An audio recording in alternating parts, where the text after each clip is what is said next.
अस्सलाम वालेकुम दोस्तों, मेरा नाम अर्शद कुरैशी है और आज फिर आपके लिए एक इंटरेस्टिंग ट्रेनिंग वीडियो मैं लेकर आया हूँ एंड आई एम ग्लैड कि आप लोग माशाल्लाह बहुत ज़्यादा वीडियोस मेरी इंटरेस्टिंगली देख रहे हैं और हमारे कुछ स्टूडेंट्स की सेंचुरीज भी हैं मेरे, जो कि मुझे बड़ी खुशी होती है जब भी कोई प्लेयर बेशक लाइनअप में प्रैक्टिस में सेंचुरी लगाता है या फ्रेम में लगाता है तो बहुत बड़ी अचीवमेंट होती है किसी भी प्लेयर के लिए।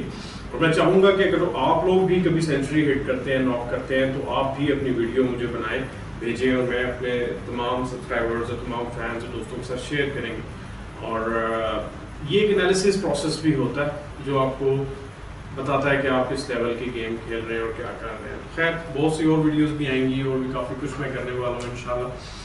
तो आज की वीडियो एक बड़ी इंटरेस्टिंग सी वीडियो है जो मैंने बड़ी कॉमन मिस्टेक देखी है और बहुत से प्लेयर्स की मुझे सवालात भी आते हैं कि जी हम ग्रिप का क्या करें और क्या गलती हम करते हैं बेसिकली कि हमारा शॉर्ट क्यू जो है वो स्ट्रेट नहीं चलता।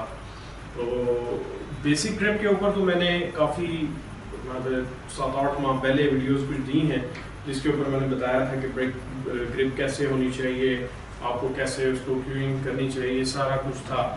लेकिन प्रॉब्लम ये आ रही है कि हमारे लड़के, लेट्स से मैंने आपसे कहा था कि हमने लाइन ऑफ एम में हमेशा पॉट करते वक्त स्ट्रेट पीछे खड़े होना है और क्यू हमारा बिल्कुल स्ट्रेट आना चाहिए।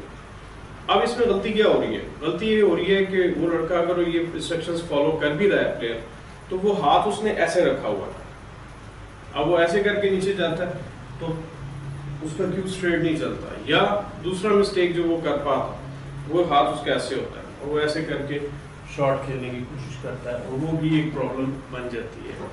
लेकिन एक बड़ी सिंपल सी इसकी मैं एग्जांपल देता हूँ कि हमारे हाथ जो है वो अगर जो हम ढीले छोड़ें तो बिल्कुल स्ट्रेट आते हैं, ना कि ऐसे ना कि ऐसे आते हैं। अगर हम नॉर्मल हैं, नेचुरल हैं, तो हमारे हाथ बिल्कुल स्ट्रेट आते हैं। तो हमने क्यू को बिल्कुल इसी नॉर्मल रिदम में रन करना। ये बड़ी इंपॉर्टेंट वीडियो है, आपने ज़हन में रखना है कि ये आपको बहुत फ़ायदा देगी लॉन्गर रन में। अगर आपकी क्यूइंग स्टिफ है, आप हार्ड क्यूइंग कर रहे हैं और रिस्पॉन्स नहीं ले पा रहे अपने क्यू से, तो इसके ऊपर काम करना बहुत ज़रूरी है कि अपने हाथ को, अभी मैं आपको फ्रंटल व्यू दे रहा हूँ, इसके बाद मैं आपको बैक व्यू भी दूंगा क्यूइंग के ऊपर, तो इस चीज़ को थोड़ा सा ज़हन में रखें। लेकिन यही शॉट है, मैं फर्स्ट करें इसको लॉक करके अपनी रिस्ट को करने की कोशिश करता हूँ शॉट। तो मेरी ये आप देख रहे होंगे कि क्यू मेरा जो है वो थोड़ा सा वो जा, यानी कि अगर मैं फिनिश करूंगा तो ये हल्का सा इधर ट्विस्ट कर देगा। क्यों?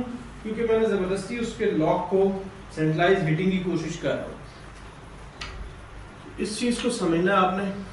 सेम गोज जब मैं दूसरी तरफ इसको लॉक करता हूँ तो फिर क्या होता है, ये देखें, अब मैंने दूसरी तरफ लॉक किया, अब मैं उसको कोशिश कर रहा हूँ लेकिन वो, ये देखें, अब वो दूसरी तरफ जा रहा है।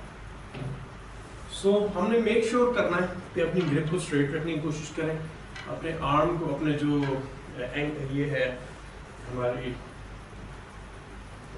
मसल, ये जो हमारा जॉइंट है, इसको हम बिल्कुल स्ट्रेट रखें, रिलैक्स होके ये देखें, मैं इसलिए थोड़ा सा ऊंचा हूँ ताकि आपको फील हो कि आप बिल्कुल आपकी क्यूइंग जो है वो स्ट्रेट चल सके। अगर ये स्ट्रेट नहीं है तो आपकी क्यूइंग स्ट्रेट नहीं चलेगी।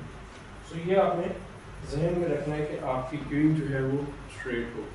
सो this was one very important point जी, जिसको आपने फॉलो करना और मेक श्योर करें, इसको अप्लाई करें। मुझे पता है ये बहुत मुश्किल होता है प्लेयर्स के लिए कई दफ़ा इसको अप्लाई करना और चेंज करना, क्योंकि बहुत सालों से वो गलत क्यूइंग कर रहे होते हैं।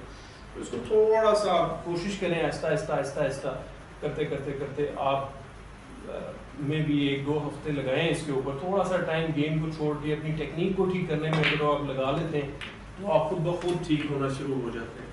इसी का व्यू थोड़ा सा आपको बैक साइड से दिखाते हैं कि कैसे मैं क्या बात आपसे कर रहा हूँ।